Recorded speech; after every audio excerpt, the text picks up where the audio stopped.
सीमांचल में भू माफिया और सरकारी कर्मियों के गठजोड़ ने एक अनोखा खेल शुरू कर रखा है। राज्य के राजस्व एवं भूमि सुधार मंत्री रामसूरत राय ने खुद इसका खुलासा किया है। मंत्री रामसूरत राय ने कहा है कि सीमांचल में भू माफिया और सरकारी कर्मियों की मिलीभगत से जमीन पर कब्जा हो रहा है। मंत्री रामसूरत राय ने कहा है कि यहां बाहरी लोगों को जमीन पर अवैध तरीके से कब्जा दिलाया जा रहा है और यह खेल लंबे समय से चल रहा है। नहीं कर रहे हैं या उसकी सेंसिटिविटी नहीं पा रहे हैं, तो जो भी मीटिंग हो उसमें लोएस्ट लेवल पे ही हमें रिजॉल्व होना चाहिए, यह फिगर करेक्शन नहीं होना चाहिए।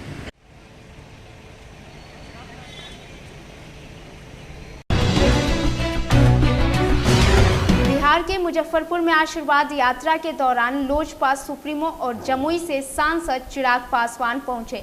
मुजफ्फरपुर के लोगों से मिला समर्थन को बताया कि ऐतिहासिक समर्थन वाली यात्रा बिहार में अपराध और अपराधियों के संरक्षण पर उठाए सवाल। कहा क्राइम कंट्रोल इनके बस की बात नहीं है। वहीं आने वाले समय में मध्यावधि चुनाव के संकेत दिए हैं। पार्टी में फूट और टूट को लेकर अपने रिश्तेदारों पर ही निशाना साधते हुए चिराग पासवान हमलावर दिखे। तो ऐसा कुछ दिखता नहीं है। ये दावा मुझे पुख्ता करने की जरूरत नहीं है, जो सरकार में बैठे हुए लोग हैं वही इसको पुख्ता करेंगे। आने वाले दिनों में आप देखिएगा जिस तरीके से, भाई आप हमको बताइए ना कि जनता दल यूनाइटेड के एक बड़े नेता बोलते हैं कि मौजूदा मुख्यमंत्री नीतीश कुमार जी पीएम मटेरियल हैं, जिनको बिहार की जनता सीएम मटेरियल नहीं मानती, वो पीएम मटेरियल बनने की बात करते हैं। तो ये महत्वाकांक्षा ही है ना, और ये महत्वाकांक्षा आज से नहीं है। मुख्यमंत्री नीतीश कुमार जी के अंदर ये महत्वाकांक्षा सालों से चल रही है। 2014 में क्यों अलग हुए थे एनडीए गठबंधन से? मौजूदा प्रधानमंत्री आदरणीय नरेंद्र मोदी जी के सामने अपना चेहरा बनाने के लिए ना अलग हुए थे। उस वक्त महज 2 सीटों पर ये सिमट कर रह गए थे। आज लगभग 7-8 सालों के बाद वापस इनकी ये महत्वाकांक्षाएं जागी हैं, और यही कारण है ये पृष्ठभूमि क्यों तैयार की जा रही है। पेगासस जिस पे खुल कर केंद्र सरकार बोल चुकी है कि भैया इस पे हम लोग कोई जांच नहीं करवाएंगे, ये झूठ है। सदन नहीं चलने दे रहा है विपक्ष जब से मानसून सत्र खुला है, और उसके सुर में सुर मिला रहे विपक्ष की आवाज़ को मजबूत कर रहे हैं। इससे पहले जनसंख्या नियंत्रण कानून खुल के इन्होंने उसका विरोध किया। उसके बाद ये जातिगत जनगणना को लेकर इन्होंने पूरी तरीके से अपने गठबंधन के सहयोगियों से अलग लाइन ली। तो ये भूमिका तैयार की जा रही है पीएम मटेरियल के द्वारा। हाँ जेडीयू और बीजेपी के भाई इस तरीके से तो संबंध बेहतर नहीं होते ना, कि एक सहयोगी दूसरी बात बोले और दूसरा ठीक उसके डायगोनली ऑपोजिट दूसरी बात बोले। सीए एनआरसी को तो लेकर इन्होंने विधानसभा में प्रस्ताव तक पारित करवा दिया उसके खिलाफ, और वहीं हमारे गृह मंत्री आदरणीय अमित शाह जी उसको देश भर में लागू करना चाहते हैं। तो ये विरोधाभास गठबंधन में तो नहीं होता ना। एक चीज आप पूरे चुनाव में था, हनुमान और राम की चर्चा हो रही थी। राम क्यों गड़बड़ा गए?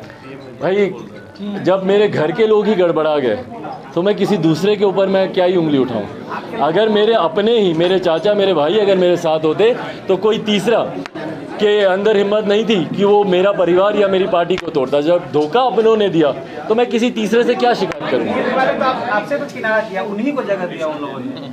भाई मेरे परिवार ने पहले मुझसे किनारा किया, और ये बहुत समय बीत गया भाई इस बात को, अब ये कोई मायने नहीं रखता।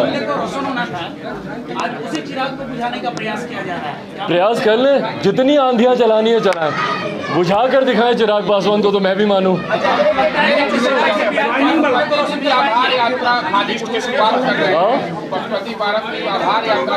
शुभकामनाएं मेरी तरफ से उन्हें, शुभकामनाएं।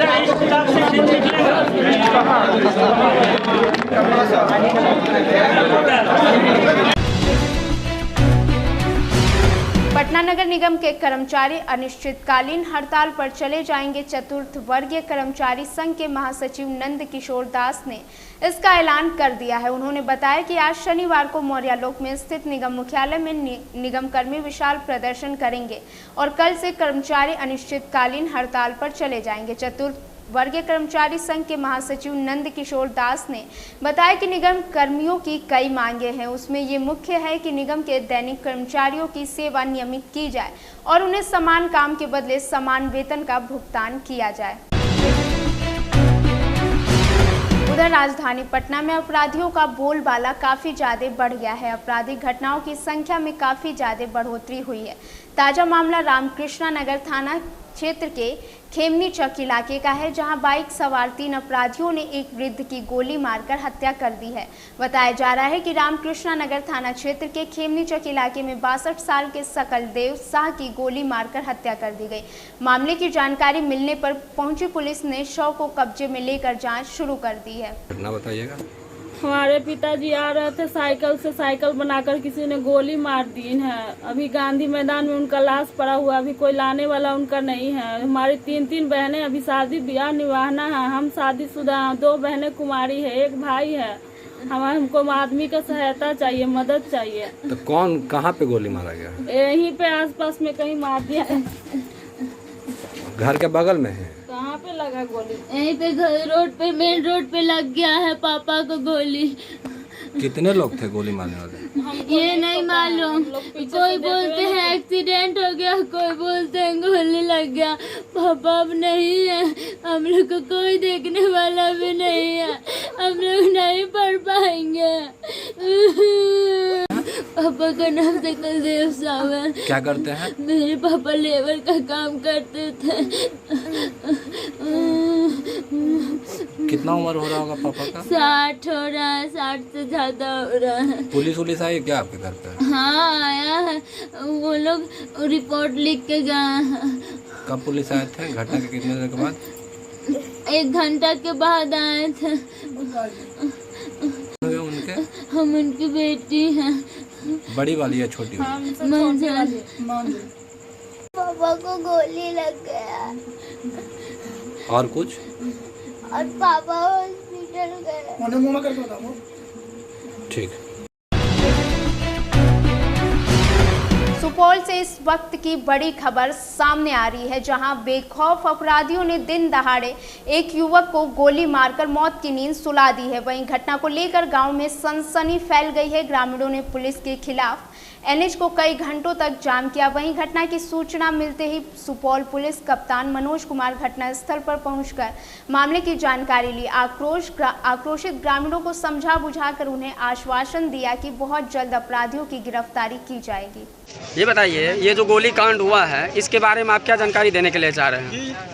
ये जानकारी देने के लिए चाहते हैं जो दिन दखाड़ गोली मार के हत्या कर देता है। यहाँ क्या नाम है जिसको गोली लगा है? उसका नाम सोनू शाह है, बहादुर शाह का लड़का है। जो गोली मारा है वो बाना झा है, पिता का नाम है सुभाष झा। रहने वाले कहाँ के हैं ये? अबवार का। कितने नंबर वार्ड में आते हैं? ये मारने वाला है 2 नंबर का, ये 3 नंबर का है जी। बस यही है। और सबसे मतलब जो है इंसाफ चाहिए, तुरंत गिरफ्तारी होना चाहिए उनका, गोली मारने वाले का। ये किस आधार पे मारा, उसके बारे में कुछ जानकारी देने के लिए चाह रहे हैं आप? क्या मारा तो बोला के ले गया नहर कात में, गोली मार दिया। स्कूल पे था, मिडिल स्कूल पे। क्या इससे कोई दुश्मनी भी था? कोई दुश्मनी नहीं था, दोनों दोस्त था। मारने वाला का नाम क्या है? बाना झा। बाना झा। आपका नाम क्या हुआ? प्रमोद मुखिया। घर पूरा एड्रेस बता दीजिए। अबवार 4 नंबर वार्ड। 3 घटना हुआ विगत 2 महीना से। यहाँ का पुलिस प्रशासन जो है ना, चूड़ी पहन के बैठा हुआ है। किशनपुर पुलिस के हाजत में आदमी को मारा गया है। उस समय सीसीटीवी कैमरा बंद हो जाता है। क्यों नहीं जवाब दे रहा है वरिष्ठ पदाधिकारी? ये सारा का सारा मिली भगत खेल है। किशनपुर पुलिस प्रशासन निकम्मा है। 12 बजे से अभी तक कोई भरोसा नहीं रह गया है। हम लोगों का, आम पब्लिक का मांग है अविलंब अपराधी को पकड़े और ये भ्रष्ट SHO, किशनपुर SHO को अविलंब निलंबित करे। यस यही चाहिए। अभी जो है किशनपुर थाना SHO जो है, आप लोगों को क्या आश्वासन दिया? अभी तो कुछ दिया आश्वासन नहीं दिया है। आज से आश्वासन नहीं, ये विगत 6 महीना से जो भी घटना हुआ है सब में आश्वासन मिलता है।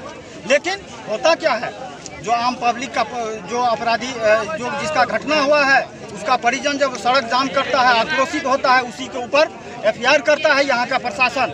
बस यही करता है और कुछ नहीं करता है। उससे रुपया लेता है, इससे रुपया लेता है, दारूबाज के साथ सट्टेबाजी करता है। यही धंधा रह गया है। आप देख लीजिएगा, दिन में या रात में किशनपुर थाना का जो भी स्टाफ है, सभी लुच्चा लफंगा दारूबाज सबसे संपर्क रखा हुआ है। आम पब्लिक से यहाँ के प्रशासन को किसी से संपर्क नहीं है। थाना में आप जाइएगा, किशनपुर पुलिस आप थाना में जाइएगा, भला आदमी नहीं मिलेगा। टोटल का टोटल दलाल बैठा हुआ रहेगा किशनपुर थाना में। यही है किशनपुर थाना का हाल। जब तक कि किशनपुर SHO को निलंबित नहीं किया जाता है और अपराधी को गिरफ्तार नहीं किया जाता है, हम लोग यहाँ सड़क पर हैं शांतिपूर्ण तरीके से, कुछ नहीं लोकतांत्रिक तरीके से हम लोग लड़ रहे हैं। धन्यवाद। मुकेश यादव।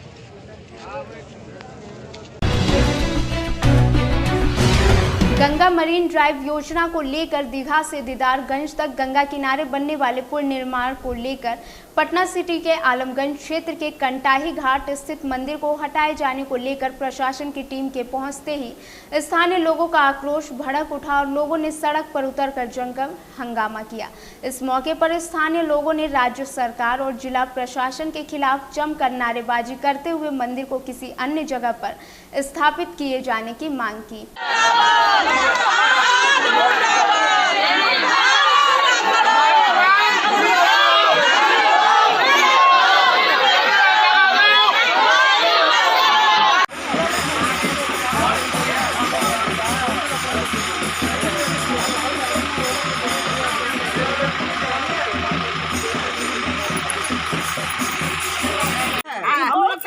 मंजिल है बाबू, हम तो दादा भी नहीं जानते थे, बाबू भी नहीं जानते थे, कोई नहीं बना था उसके।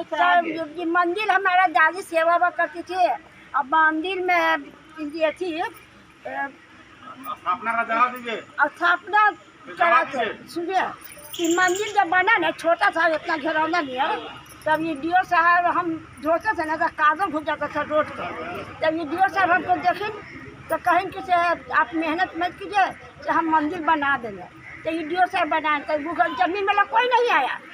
फिर एगो DO आए, तो हम जब रामायण पाठ करा रहे थे, तो तिरपाल घेर के तो करकट गिरा, करकट था, तो वो गिर गया। हाँ, तो वो नीचे गिर गया। तो DO साहब कार पर गए, अब देखिए हमको कहबो लेकिन अब बिहान को तुरंत औरत देने ठेकेदार के पीछे करकट गिरा दो। एगो DO आया, तब चारों पट्टी के घेरा लगा दिया।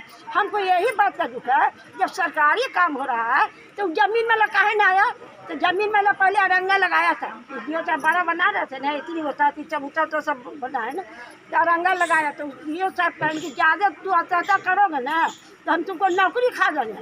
तो चुप हो गया, भागा दूसरा को देखे, और दूसरा के ऊपर दलाल करके सर्वे में काम करता है, दलाल करके रुपया ले रहा है। बताइए हिंदू धर्म में क्या धर्म है? क्या नाम हुआ आपका? पार्वती नाम है। क्या चाहते हैं आप? हम यही चाहते हैं कि मंदिर रोड बना तो बने, मगर हमको मंदिर और सुनिए, ये भी पुल वाला शुरू से कर रहा है, मेरे धोखा दे रहा है मेरे साथ भगवान के साथ कि हम मंदिर आपको तोड़ के वहाँ पर ही बना देंगे। अब आज कर रहा है, जब पिलर गाया है तो कर रहा है आज कि हम ना मेरे पास ज़मीन है ना मेरे पास पैसा है, ज़मीन वाला पैसा ले रहा है। तो ज़मीन वाला धोखा से पैसा ले रहा है, तब तो मंदिर के कम्फर्ट में हो गया। हम ये 200 वर्ष पुराना है मंदिर, समझ गए। इसका जो छोटा मंदिर था वो इतना बड़ा था, उसी में छोटा मंदिर भी कोना में है, ये हनुमान जी, समझ गए। लेकिन ये DO साहब जो कोई पेड़ उड़ दिए हैं, उनको कुछ मन्नत मान था, पूरा हो गया तो मंदिर को निर्माण की। उस समय कोई भी आदमी नहीं बोला कि ठीक है बनना चाहिए मंदिर, तो ठीक है, मंदिर तो पूजा का स्थल है। और अब जो सरकार का नियम है कि मंदिर तोड़िए, ठीक है, लेकिन उसकी वैकल्पिक व्यवस्था कहीं पर करिए, तब आप मंदिर को तोड़ने के हकदार हैं। काहे कि प्रोजेक्ट सरकार का है, सरकार का प्रोजेक्ट के अनुसार तो काम करना ही है, लेकिन जनता के भी विचार को रखते हुए इस पर विचार करना होगा सरकार को, ठीक है। इसलिए इस मंदिर के भावना को भी ठेस नहीं पहुँचे, पब्लिक के भावना को भी ठेस नहीं पहुँचे। अरे बुजुर्ग में तो अभी हम यहाँ पढ़ी हैं, लेकिन जो हम लोग को मालूम है कि मंदिर कैसे है, क्या है, नहीं है, इसका अगला हिस्सा हम बता सकते हैं, बच्चा लोग नहीं बता सकता है। आप अपना परिचय दे दीजिए। क्या नाम हुआ आपका? हरिहर शर्मा नाम हुआ। हरिनाथ मिस्त्री मेरा नाम है, कंटाई घाट के निवासी है। CBSE बोर्ड द्वारा 10वीं परीक्षा का रिजल्ट जारी करने के बाद राजधानी पटना के छात्र छात्राओं में काफी आक्रोश देखने को मिल रहा है, जिसको लेकर छात्रों द्वारा प्रदर्शन व हंगामा किया जा रहा है। इसी क्रम में पटना सिटी के मानस पथ स्थित सुदर्शन सेंट्रल स्कूल के छात्रों ने सिटी अनुमंडल कार्यालय में प्रदर्शन करते हुए एसडीओ मुकेश रंजन को सीबीएसई बोर्ड द्वारा जारी किए गए 10वीं परीक्षा के अंकों को जांच करने के लिए ज्ञापन भी सौंपा। वहीं आक्रोशित छात्रों का कहना था कि सीबीएसई बोर्ड द्वारा मनमाने ढंग से अंक देकर रिजल्ट जारी किया गया है, जिससे छात्रों का भविष्य अंधकार में डूब गया है। सर, हम जब अपना रिजल्ट देखे तो हमको यकीन नहीं हो रहा था कि मेरा ही रिजल्ट है। हम स्कूल कैप्टन थे, मेरा हमेशा कभी 80 से कम नहीं आया और आज मुझे सेकंड डिवीजन दिया जाता है। इससे मैंने दिन भर रोया और एक दिन तक खाना तक नहीं मैंने खाया है। और आपको बता दूं कि यूपी का एक लड़का जो पाली का है वो सुसाइड कर भी चुका है। ये 10th क्लास में उसको 47% आया था। हम लोग से बहुत सारे ऐसे बच्चे होंगे कि जिनको अभी भी वो स्ट्रेस में होंगे कि वो एडमिशन कहाँ ले, कहाँ पढ़ने जाए। और बहुत सारे बच्चे जो साइंस लेना चाहते हैं, यूपीएससी बनना चाहते हैं, वो आज साइंस ले ही नहीं सकते क्योंकि उनका क्राइटेरिया पूरा नहीं हो रहा है। हम खुद दिल्ली यूनिवर्सिटी में फॉर्म भरने वाले थे, मार्टिन लूथर का फॉर्म भरने वाले थे। अगर हम टेस्ट निकाल भी देते हैं तो हम अपना क्राइटेरिया 60% का पूरा नहीं कर सकते। क्या यही मेरा करियर है? क्या हम सब्जी बेचे? सब्जी बेचने के लिए भी कैलकुलेशन चाहिए, जो कि हमको मैथ्स में 18 नंबर दिया है। हम कहाँ से करेंगे?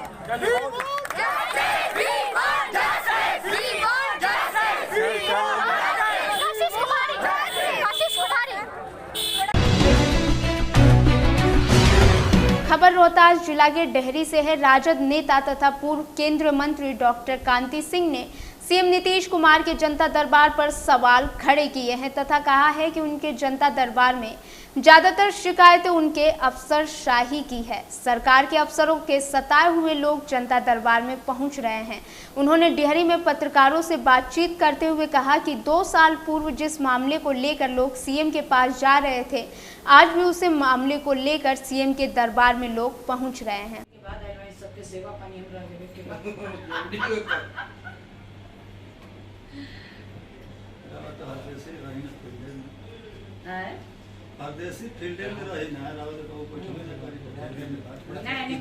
छानबे 312 कितना बार? ये तो उनके लोग ही उनका काट कर रहे हैं। जिस महागठबंधन में वो बैठे हुए हैं वही लोग उनका काट कर रहे हैं। अब सीएम तो हम लोग पहले उनको नाम उनका रखा था हम लोगों ने, और इसी के तहत हम लोगों का महागठबंधन भी तैयार हुआ था। लेकिन नीतीश जी को फिर भाजपा के चरण में जाना पड़ा। तो ऐसे में वो सीएम पीएम मटेरियल हैं कि क्या मटेरियल हैं, वो तो उनका महागठबंधन तय करेगा।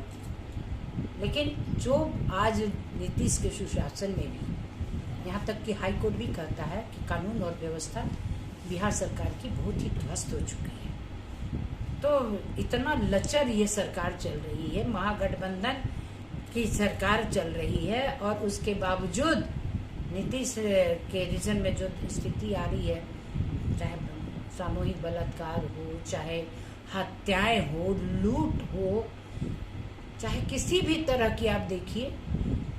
अभी तो जनता दरबार लगा रहे हैं ना, जनता दरबार में खुल रही है पोल कि उनके प्रशासन के लोग जो अफसरशाही चरम सीमा पर बढ़ी हुई है, कि यहाँ तक कि नीतीश के लिए कहने को बात को नहीं किया जा रहा है। जो लोग 2 साल पहले गए थे नीतीश के पास, वही समस्या को लेकर के आज फिर उसी समस्या को लेकर जा रहे हैं। तो आज हमारे लिए बहुत बड़ा दिन है कि हम पिछड़ों की लड़ाई को लड़ने के लिए जब तक उसको हम ताकत नहीं देंगे, और कोई हम भीख नहीं मांग रहे हैं, हम अपना अधिकार मांग रहे हैं, उस अधिकार को हम लेके रहेंगे।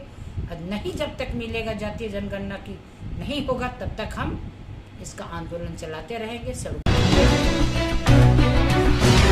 खबर सासाराम अनुमंडल क्षेत्र से है, जहां मुफस्सिल थाना क्षेत्र के तारगंज में भूमि विवाद में 2 महिला समेत 3 लोगों को मारपीट कर घायल कर दिया गया है। घायल तीनों को इलाज के लिए सासाराम के सदर अस्पताल लाया गया है। बताया जा रहा है कि सुनील पासवान के परिवार के लोगों के साथ मारपीट की गई है। बताया जाता है कि सुनील पासवान का जमीन दूसरा आदमी किसी तीसरे शख्स को बेच रहा है। इसी को लेकर विरोध करने पर यह विवाद शुरू हुआ है। घटना की सूचना पुलिस को दे दी गई है।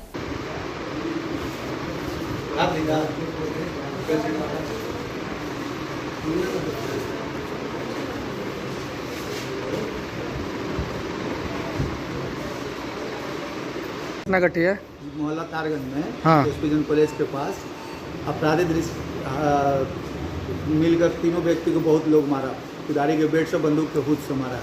अच्छा, फिर उसके बाद ये लोग अपना सीओ के पास जाके जमीन का अपना आवेदन दी कि मेरा ज़मीन बेच रहा है, उसी के विरोध में लोग आकर बहुत मारा है।